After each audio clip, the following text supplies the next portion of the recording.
This show is sponsored by Rosemary.nz. If you're into retro bowling shirts, men's panel shirts, 50s rockabilly style shirts, hop onto Rosemary.nz, look at her amazing range of printed fabrics, pick a design, and then just flick her an email, and she will make you a shirt specifically to your design. They are unique, they're amazing value, and they're beautifully made. Rosemary.nz. We interrupt this program to give you a bulletin just received from one of our naval units at sea. A large object traveling at supersonic speed is headed over the North Atlantic. Once a normal, voluptuously beautiful woman, she drove into a nightmare of horror and saw descending from the sky. Just a minute, ladies and gentlemen. I think something is happening.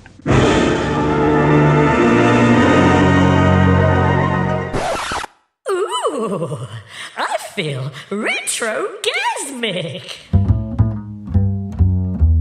Retrogasmic. Retrogasmic.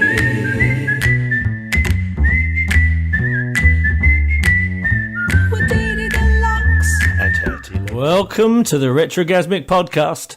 I'm Didi Deluxe. I'm on my own again. Hetty LeBomb is down in our basement laboratory. She's still working very hard on her giant robot.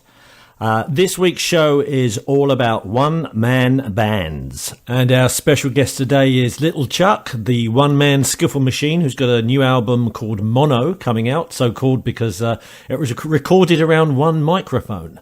He's probably New Zealand's best-known one-man band.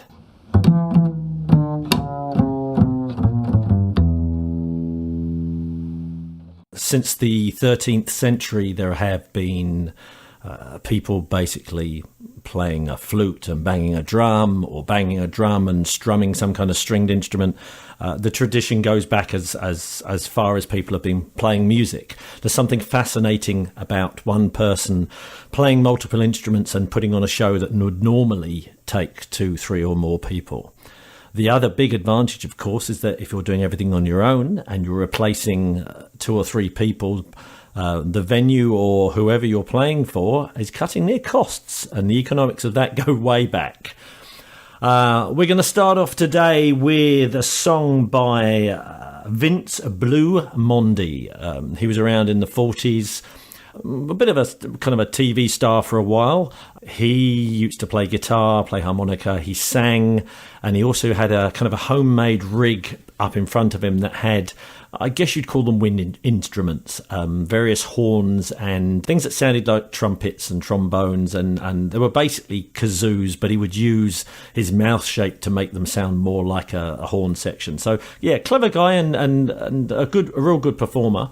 I guess his most famous thing was that at one point he was lined up to be the full orchestra on a guy called Henry Morgan's TV show. So much like today on The Tonight Show or whatever, where there's a full band playing, this guy was going to be the full orchestra on his own.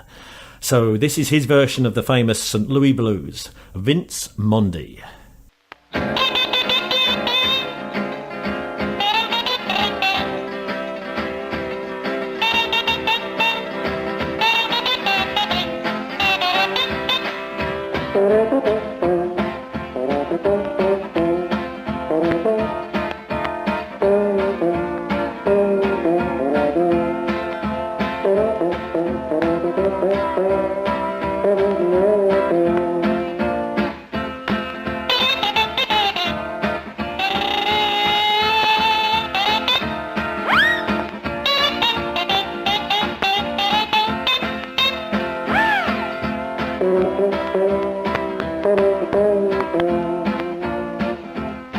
St. Louis woman with her diamond ring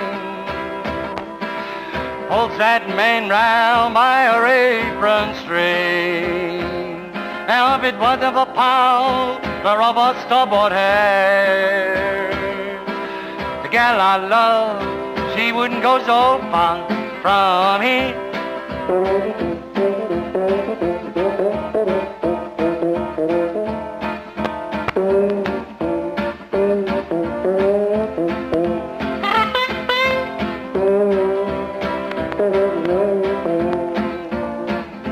Yes, now I hate to see that evening sun go down, Lord.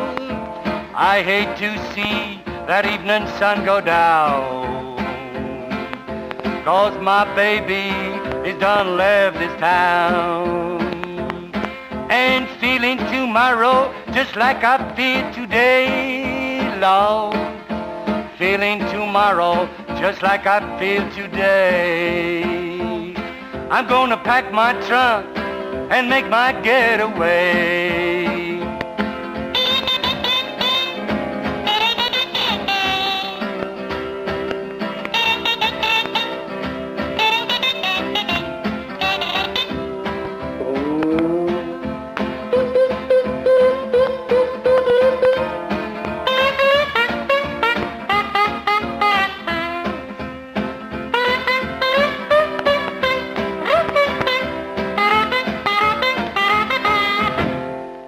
So next up we have a song by the legendary Jesse Fuller. He was born at the end of the 19th century, 1896, in Jonesboro in Georgia, near Atlanta.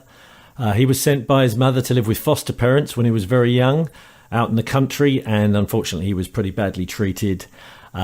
He was working on all sorts of jobs as a kid, grazing cows, working in a barrel factory, a broom factory, even a rock quarry, carrying rocks around. He worked on a railroad company.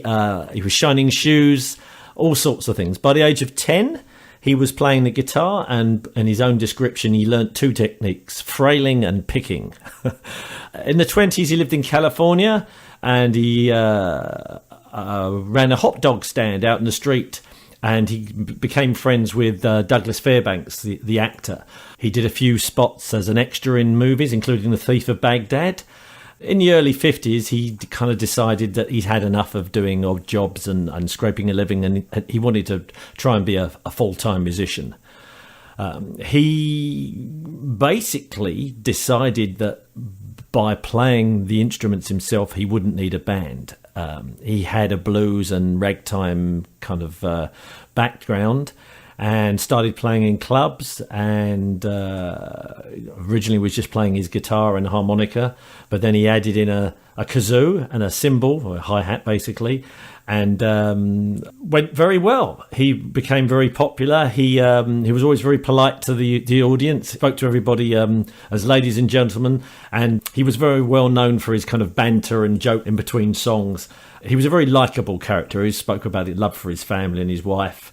He built into that the sadness and the poverty of his youth. So, I think it was quite easy for people to associate with him, So this is probably his most famous song. This is called San Francisco Bay Blues, and it's from 1968. Here's the San Francisco Bay Blues, ladies and gentlemen. That's the song that got me so much money. Hold a minute. I got to tune the string back now, see?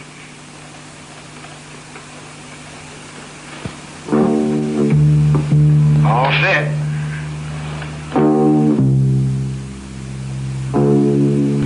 San Francisco Bay Blues. I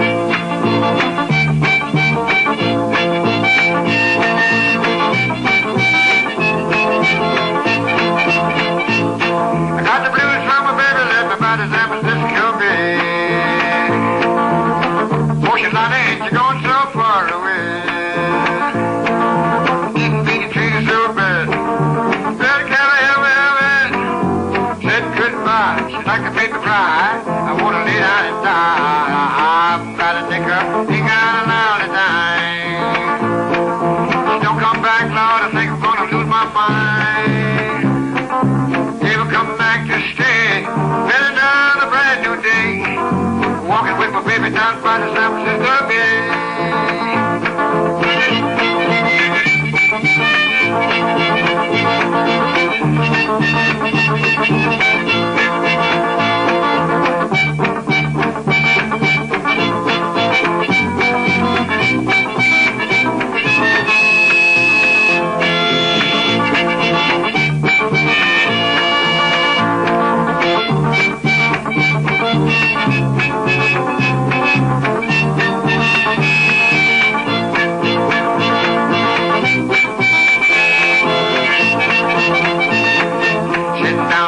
my back door. Wonder where's your way to go? The woman I'm so crazy about, she don't want me no more. I think I take a feel freight train, just cause it feels good. Run all the way to the end of the line, thinking all of you. Say you was in another city, just about to go insane. Sounds like I heard my baby, wish you to call my name. She ever come back to stay, spend another brand new day, walking with my baby down by the San Francisco Bay.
And on the line we have Lil Chuck, the one-man skiffle machine. How you doing, fella? I'm all right. I'm all right. Good to hear from you. So, you've had an exciting year, young man. Let's start off with just tell us a bit about how this amazing trip over to, was it the UK? That's right. Yeah. Tell us about how you kind of got into that. Well, it was an interesting process, really. I was wanting to do a really rootsy album, for my third album, and I just specifically wanted to use just one microphone. And anyway, so I started Googling around about mic recording techniques, just because obviously I'm a one-man band. So, I wanted to have this one microphone capture all the instruments in one hit at one time in just a one mic. Right. And previously when I'd recorded, I'd used multiple mics on all the different instruments in a kind of a much more modern way. And anyway, I was researching these mic techniques, and I found this video called Recording 50s Style. And it was in a video in a studio in the UK called Sugar Ray's. And I thought, man, they're doing exactly what I want to do. And so I figured that I had a trip planned to the UK, and I got in touch with them and said, hey, if I come over to the UK, can we slot a time in? And they said, yeah, let's do it. So that's how it happened. Fantastic. So how many tracks on the album? 14. And how long did it take you to record? It's probably about 8 hours. Yeah.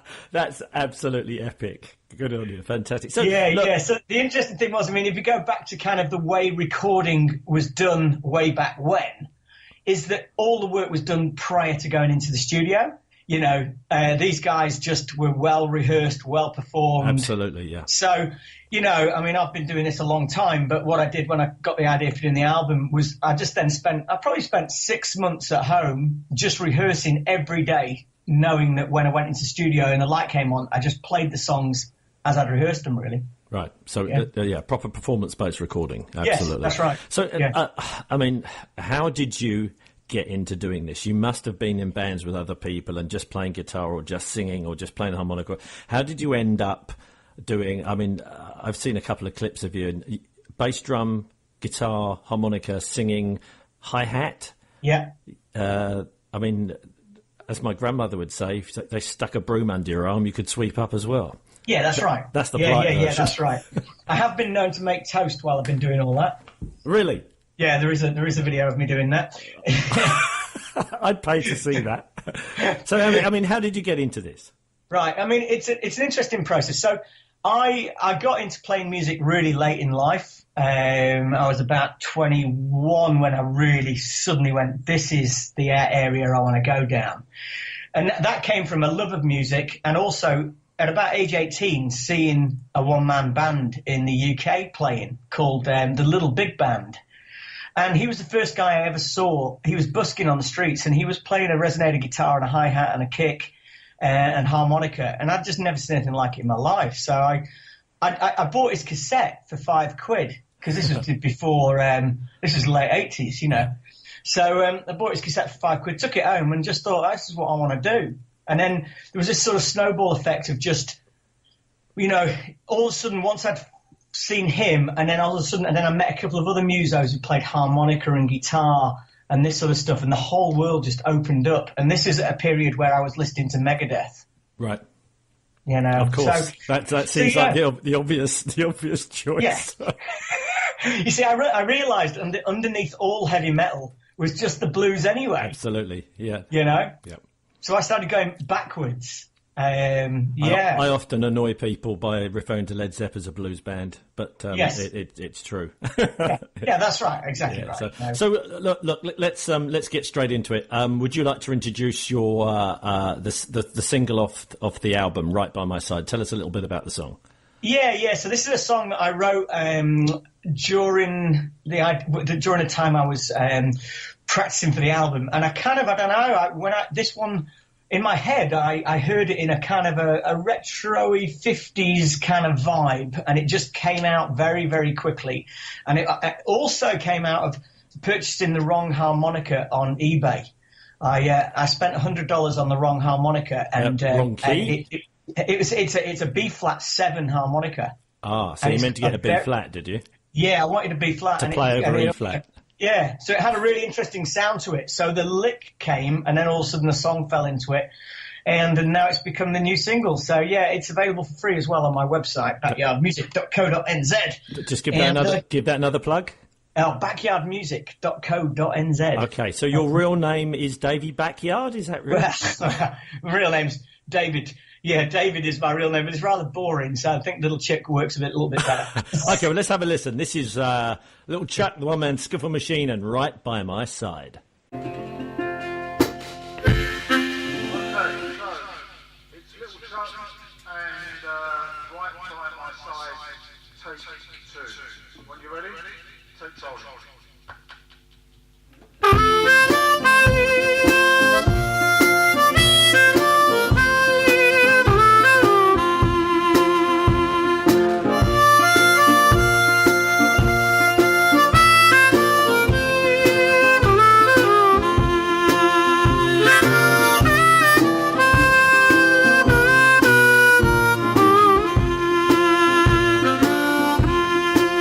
Well, I need you right here, right by my side.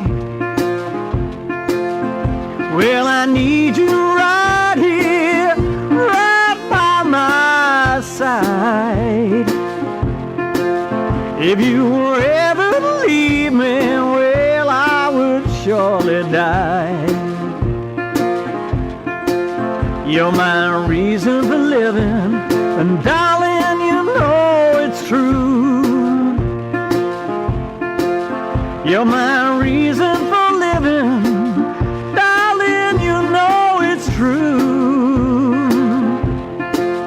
If you fell for another, well, I don't know what I'd do. If I woke in the morning to find that you had gone, if I woke in the morning to find that you had gone, well, I'd never stop searching until the day that you came home.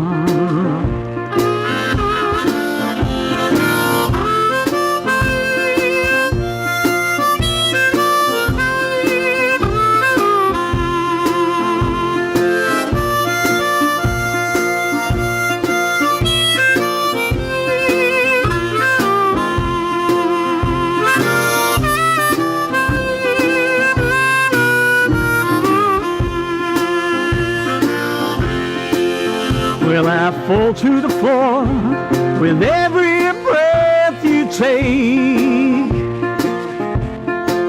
Yes, I fall to the floor with every breath you take. Well, there could be no other who could take your place. Yes, I need you right here, right by my side. Well, I need you right here, right by my side. If you were ever to leave me, well, I would surely die.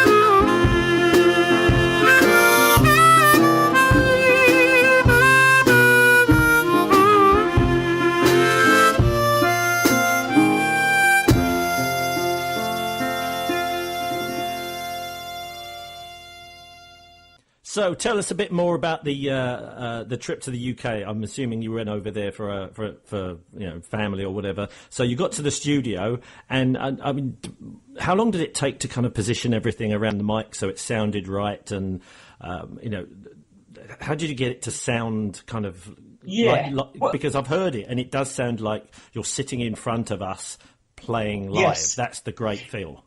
Yeah, well, what I did was I wanted everything I want in life is that I want it to be blindingly simple. So I'd obviously been talking to Dean, who owns the studio prior, and I said, this is what I want to do. This is the kind of approach I want, which is basically me sitting there with one microphone and whatnot. So he had already worked out in his head how it would probably best work. And then we went into the studio, and literally, within 40 minutes, I was sat there then for the next however many, hours playing all the songs. And realistically, once he'd set that mic up in that position, we tried a couple of other little things, but once we'd settled on that within a few minutes, it was sorted. So even the Right By My Side video, which was take 2, and it's the one, I think that was the second song I played that day. So I think the session started at 10 o'clock, and that was probably filmed at about 11:30 or something. Yeah, so it's pretty quick. I mean, it's whether people are into this kind of rootsy music or not, just the fact that this is a musician playing live. There's no auto-tune, there's no layering, there's no sound wave manipulation. It is as it is still a wonderful thing. Yeah, I mean, I again, I suppose, I mean, at my age, I'm on the wrong side of being nearly 50. So, I've worked a lot. I've worked hard on my craft, but also, over modern times, you see so much manipulation to music. Absolutely. And I'm driven by, Howling Wolf. And, no, for sure. I mean, I was going to ask you about that. We're going to feature some other kind of famous and infamous one-man bands on the show, of course. I mean, of some of the old school guys, I mean, who kind of inspired you? Jesse Fuller or Joe Hill-Louis? Yeah. I mean, Dr. Ross, who else? Yeah, interestingly, it's funny you say Jesse Fuller, because he, again, inspired the one-man band that I was inspired by. So the San Francisco Bay Blues by Jesse Fuller was the song that I learned from the Little Big Band. Yes. So it's kind of gone in this circle, Yeah. And he was a very different one-man band to me, but, even so, it's sort of passing on the torch a little bit, And then again, you listen to people like Dr. Ross, and you just look at that.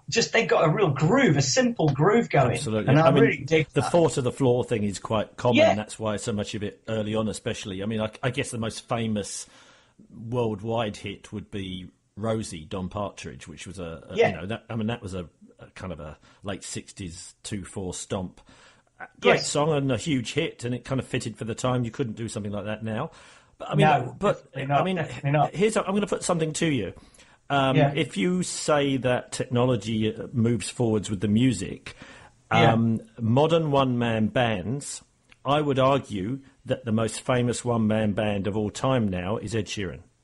Yeah, I think you're right. He plays stadiums with himself, an acoustic guitar, sometimes and an astonishing loops setup. That's right. But basically, it's just him, and he is That's right. he is playing it all live. And I know it's not at the same time, but how do you feel about that? Would you allow that?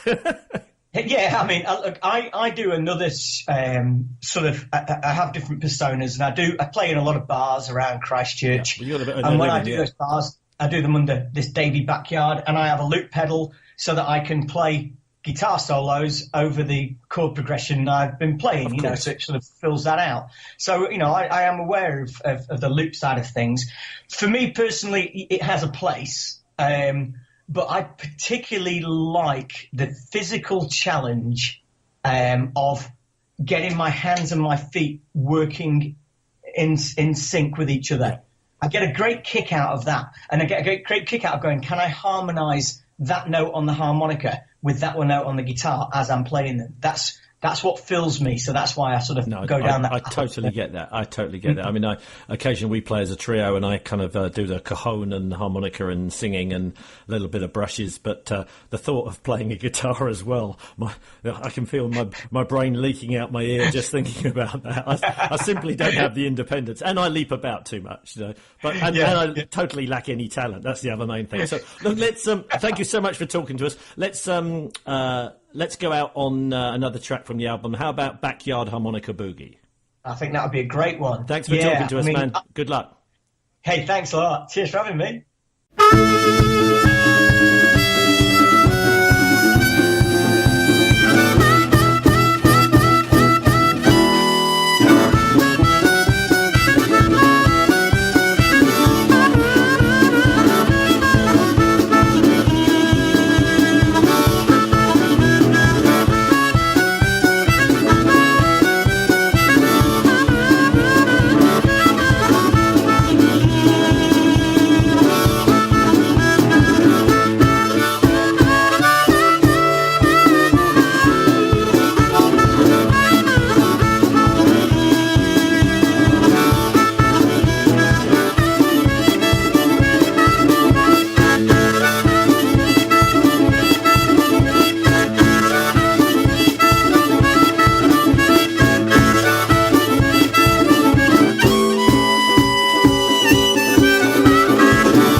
So that was Backyard Harmonica Boogie by Lil Chuck, the one-man skiffle machine. Fantastic stuff. We're going to finish off with probably the most famous and arguably the most successful, if you don't include Ed Sheeran, of all the one-man bands, Don Partridge.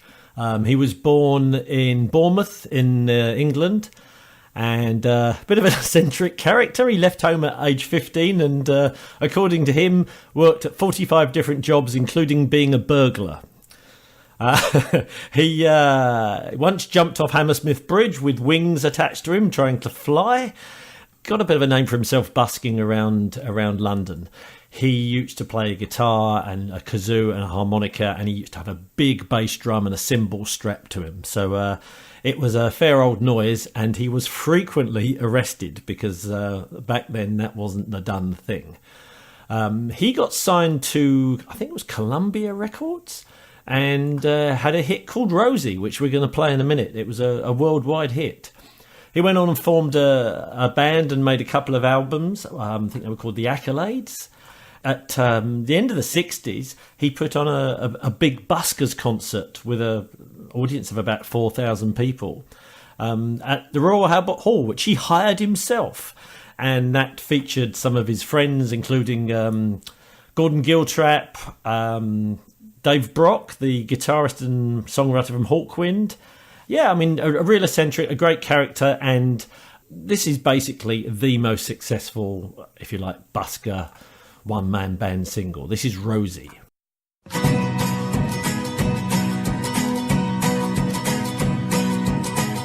Rosie, oh Rosie, I'd like to paint your face up in the sky.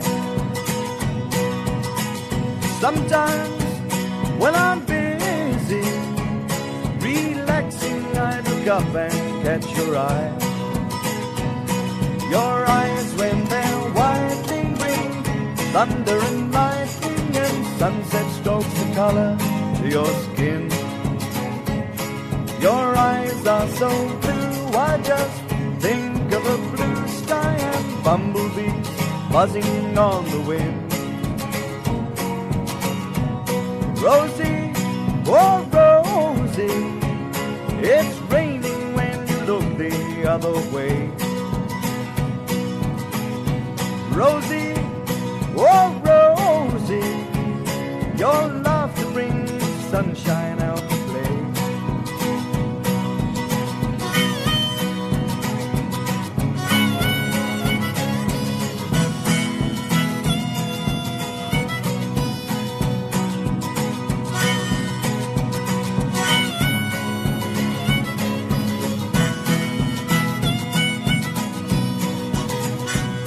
And though I just met you, will I silhouette you or highlight golden shadows in your hair?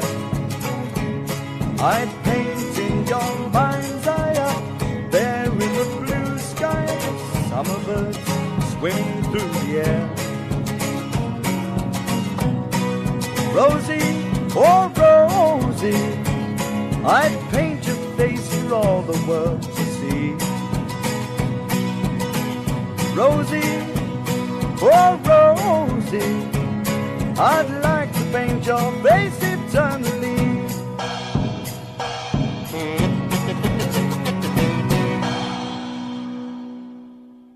Whether you're listening to rock and roll, rockabilly, swing, jazz, blues, or a one-man band, make sure you do it in a nice, sharp, retro men's bowling shirt made to measure to your design by rosemary.nz.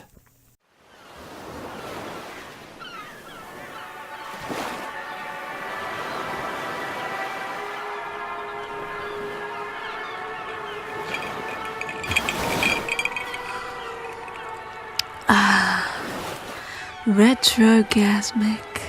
So another show comes to an end. Thank you very much to rosemary.nz, our lovely sponsor. Thank you to Lil Chuck, the one-man skiffle machine. He has a gig at the Wine Cellar in Auckland on Friday, the 29th of March, so get down to that. If you are looking for something entertaining to do in the next couple of weeks and you're also in Auckland, the Postman's Leg pub. It's a massive bar in Glenfield in Auckland. Boom Boom Deluxe are doing a big hop there. There'll be classic cars. There'll be a pin-up competition. It should be great fun. So thank you for listening, and we will see you soon. Bye. Retrogasmic.